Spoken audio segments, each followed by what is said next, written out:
Well, this is a great team win. Really, really proud of our players in terms of the way they competed in the game. I think that's the big thing that we wanted to get our players to get back to is, um, you know, you're responsible for the identity that you create, and it's personal in terms of how you play and how you compete in the game to try to dominate the guy you're playing against. And I saw a lot of that in the second half, so we took a step in the right direction. We had to overcome a lot of adversity in the game. We didn't get off to a great start, but the players just kept playing one play at a time and made the plays in the end of the game that we needed to make. So Jason McClellan, offensive line stepped up in the second half. Defense had some big stops. They only scored once in the second half. Got to stop when we needed to. So thought Bryce did a really good job of managing the game today.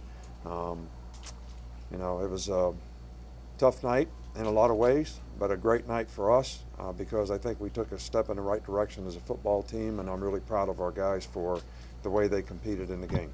Questions? Right up front, Joe.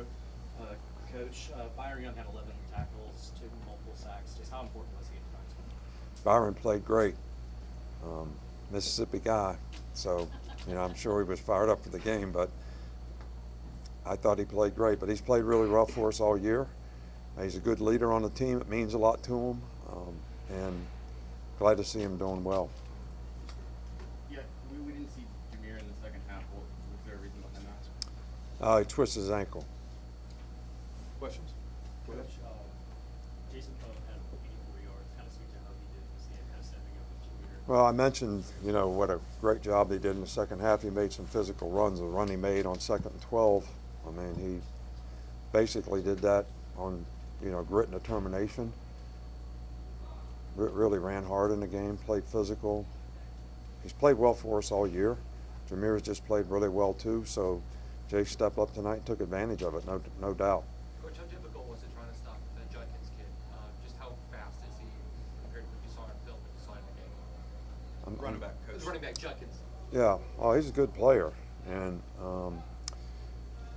they're tough when they spread you out with 4 wide receivers and they run the ball so well, and they have such good backs. And he's an outstanding player, fast, physical, can make you miss, hard to tackle, and you got to try to stay in nickel. You can't play dime because you can't stop the runs and you can't really match up on the passes. So one of the things that happened in the second half that helped us when we got some third down stops is we stopped the run a few times. We got 3rd and long so we could play dime, so we could match up on the passes, and got a couple sacks and got off the field on 3rd down, which was huge in the game. How much of a spark did Kendrick Law provide when you kind of put him in the 3rd quarter? Kendrick Law has really come along. He's a guy we really was hopeful that would be a contributor.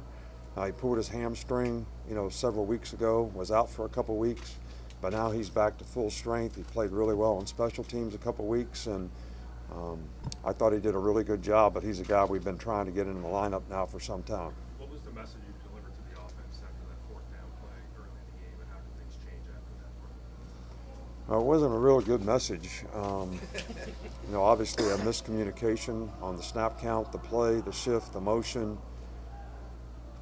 But I think those kinds of things, when you talk about, sometimes you just got to do simple things better.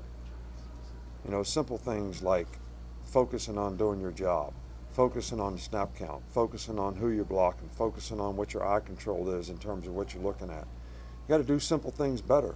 And that was the message that I gave to the team before the game, and they obviously got it, right then when we're not doing simple things very well.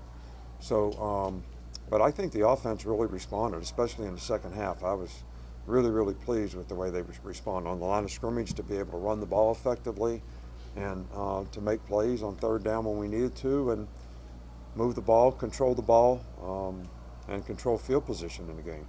Two, if I can. Eli Ricks, how's he doing health-wise? And also, you always talk about pride and performance from your players. In what ways did you see that tonight?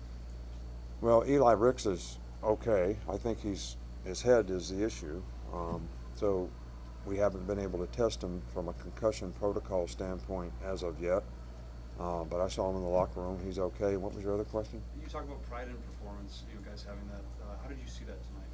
Well, all I've been talking about is how the players competed in the game, and I think that they have a lot of pride in what the standard of playing Alabama is, and they were challenged to play to that standard, to take it personal, to understand that they're responsible for the identity that they create by how they play on the field.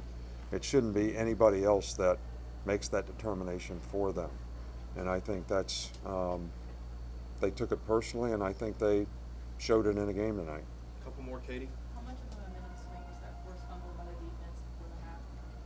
It was huge. I mean, you know, set up a score, got us to 17-14. And, you know, from that time on, I thought we played a little better in the game on both sides of the ball. So, but, you know, that getting 17-14 at halftime, but, you know, nobody even talked about the score at halftime, which is exactly how we wanted it to be. Because the whole focus in this game was we got to play one play at a time for 60 minutes in the game, and nobody's looking at the scoreboard, and they competed that way. Anything else? Okay, Coach. All right, thank you.